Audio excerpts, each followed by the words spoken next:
The seat to my right is vacant. For the last 6 years, Mr. Lynn Koogle occupied this position. Sadly, on September 10th, Mr. Koogle passed away. Words cannot describe our feelings at this time. Mr. Koogle, a devoted public servant, will be forever missed. The last item of business at our September meeting, Mr. Johnson moved to excuse Mr. Koogle, Mr. Reddick, and Mr. Kuhn for their absence. The motion passed unanimously. Little did we know that was Mr. Koogle's last meeting. As he entered his heavenly realm, I can imagine that he heard the words, "Well done, good and faithful servant," Matthew 25, verse 23. We can say the same for Lynn. A white flower will be placed in his position to remind us of Lynn's passing and our love for him. May we now have a moment of silence.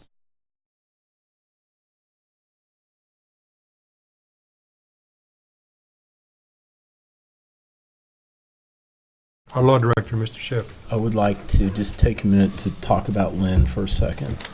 I was trying to think of what to say tonight,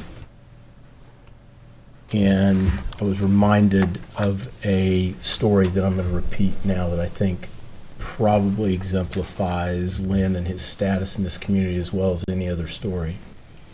So years ago, back in the old building, when I sat up in the middle of the dais, council had had a discussion that had gone on much too long. 5, 7, 8, 10 minutes, I don't know. I don't remember what the discussion was about, but neither side was really giving in, and no progress was being made. And Lynn had sat there silently listening. And after 7, 8, 10 minutes, Lynn said, "All right, boys, I've heard enough. This is what we're going to do. This is why we're going to do it." And I remember turning to Brian to my left and saying, "The voice of reason has spoken." And that was Lynn. Lynn was that person, and he was so well respected that he spoke, and that was the end of the discussion. And I would venture to say that there has never been anyone who sat at that table amongst all the council members who was more well respected, and I'm not sure there's anyone more well respected in this community. And if that story doesn't exemplify how he was revered, I don't know what does. I have nothing else. Thank you for letting me share that. Thank you for the comments. I'd like to just say that my thoughts and prayers are Bonnie and Candy. And having known Lynn as long as I have and grown up with their kids, he's going to be sorely missed, not only as a council member, but as a person and a man and a friend that I've known for years. Mr. Kuhn. Thanks, Mayor. I'm pretty bad at emotional things, but Lynn was a friend and a mentor more than he was a council member colleague. I've known him, growing up in a hardware store in town. There are certain people that you see every day, and Lynn was always that guy, if not one of the top 10 that have been in the store every day for most of my entire life. And so we built a friendship there. And then when I ran for council and Brian was running at the same time, and we were in our early 20s, I'm sorry. We're now in our early 30s. Some of the old guard was Time flies. Yeah. Some of the old guard was asking Lynn one day about why these two kids, this would want to do this, and he said, "Well, tell you the truth." He's like, I looked at her and I said, "I don't give a damn. They care." And that's big Lynn. I mean, that's like Lynn personified in a little tiny soundbite. Now I'm just pissed off that I never got to see him sing live.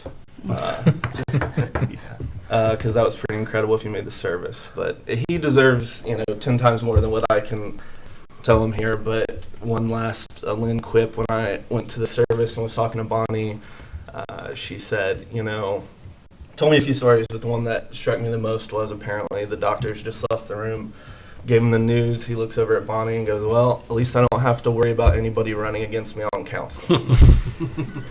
So that's the type of humor he had, and he knows he'll be missed, and that's all I got. Thank you. Thank you, Mr. Kuhn. Mr. Reed.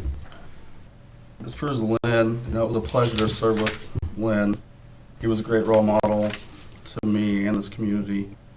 Many fond memories of Councilman Koogle, just to let you know what kind of man he was, and just one of the ways he touched me. Shortly after being elected to council, Lynn realized that I did not have a Germantown polo shirt, the same one I'm wearing today. He brought me his own and gave it to me. It's the same one I'm wearing.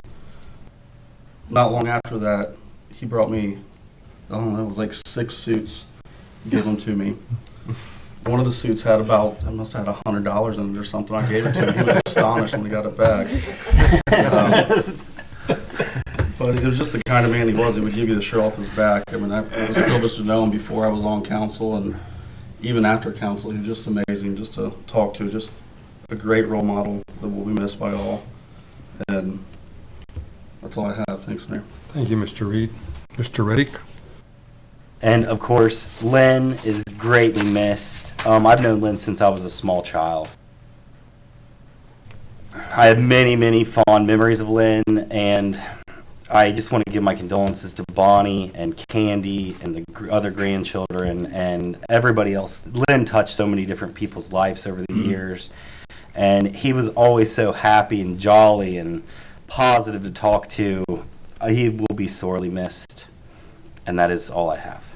And Mr. Wofsig. And then finally, send my condolences out to Bonnie, Candy, and the Koogle family on the loss of Lynn. He was an amazing person, tremendous asset to Germantown. I know we will all deeply miss him. Thank you. Thank you, Mr. Wofsig.